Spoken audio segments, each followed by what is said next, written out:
دیکھیے جی، یہ ریاسی میں ایک آدمی جو ہے اس نے نبی پاک صلی اللہ علیہ وسلم کی شان میں گستاخی کی ہے۔ وہ ویڈیو کافی وائرل ہوا ہے۔ سب سے پہلے تو میں اس ویڈیو کی مذمت کرتا ہوں اور اس میڈیا والے کی مذمت کرتا ہوں جس نے اس قسم کے حوایات ریکارڈنگ کر کے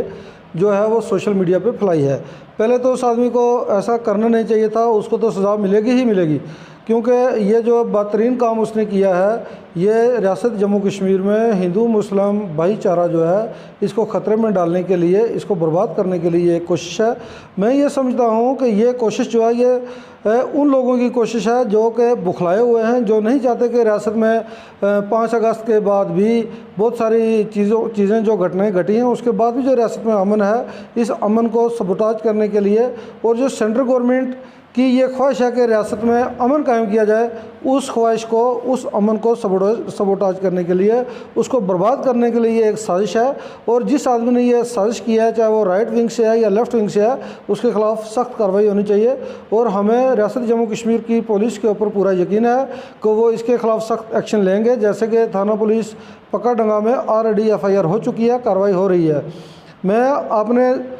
بلاک کی عوام سے اور ضلع کی عوام سے یہ گزارش کروں گا کہ اس حوایات آدمی کا جو پلان تھا کہ یہاں فرقہ وارانہ دنگے ہوں، اس کے پلان کو قطعی طور پر کامیاب نہیں ہونے دینا ہے، اور ہم نے آپسی بھائی چارہ بنا کے رکھنا ہے۔ اور مجھے میری بہت سارے ہندو سکھ بھائیوں سے بھی بات ہوئی ہے، سارے اس دکھ کی گھڑی میں ہمارے ساتھ کھڑے ہیں۔ آپ قطعی یہ نہ سمجھیں کہ یہ جو اس آدمی نے کہی ہے یہ کسی پوری کمیونٹی کی طرف سے ہے، ایسا بالکل نہیں ہے۔ یہ ایک پاگل آدمی ہے اور یہ کسی سازش کے تحت، ہو سکتا ہے یہ پاکستان کی سازش ہے، کسی دوسرے ہندوستان کے جو دشمن ملک ہے اس کی سازش ہے، کیونکہ لوگ بکتے ہیں۔ مجھے لگتا ہے اس کو خرید کے اس سے یہ بکواس بازی کروائی گئی ہے، اور ہم اس کی سخت مذمت کرتے ہیں اور اپنے عوام سے یہ گزارش کرتے ہیں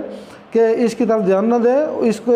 ویڈیو کو ڈیلیٹ کریں، اس کو کوئی بھی شیئر نہ کرے، کیونکہ جو شیئر کرے گا وہ بھی میرے حساب سے اتنا ہی جرمدار ہے۔ لوگ تو اس جوش میں آ کے شیئر کر دیتے ہیں کہ اس پر کارروائی ہو، کارروائی ہو گئی ہے، کارروائی ہوگی، نہیں ہوگی تو ہم جو چنے ہوئے نمائندے ہیں ریاست کے BDC کے، تو ہم ان کو جو ہے اپنے طور سے اس کی کارروائی کروائیں گے، ہم اس کو چھوڑیں گے نہیں، چاہے ہمیں کہیں بھی کسی حد تک بھی جانا پڑے۔ اور پونچھ میں تو خدا کے فضل سے پونچھ کے جو ہمارے ہندو مسلم سکھ بھائی، ہم بھائی چارے سے رہتے ہیں، یہاں تو ہمارے کہنے کی ضرورت نہیں، یہاں تو ہندو بھائی کھڑے ہو جاتے ہیں اس طرح کے مسئلوں میں۔ پونچھ میں تو ایسا کچھ نہیں ہے، لیکن ریاسی میں، جموں میں جو لوگ ماحول خراب کرنے کی کوشش کر رہے ہیں، ان کو میں یہ سمجھا دینا چاہتا ہوں کہ ریاست کا ماحول الگ ہے۔ ریاست پہلے ہی کسی ٹینس اور وسفوٹک جگہ پر آ کے کھڑی ہے۔ اس وقت ہماری ریاست کے خلاف سازشیں پاکستان کی طرف سے، نیپال کی طرف سے، بنگلہ دیش، سری لنکا سے لے کر جناب بھوٹان سے لے کر چائنا تک ہمارے خلاف سازشیں ہو رہی ہیں۔ اس سازشوں میں آپ خود شریک نہ ہوں اور اپنے ملک میں امن و امان بھائی چارہ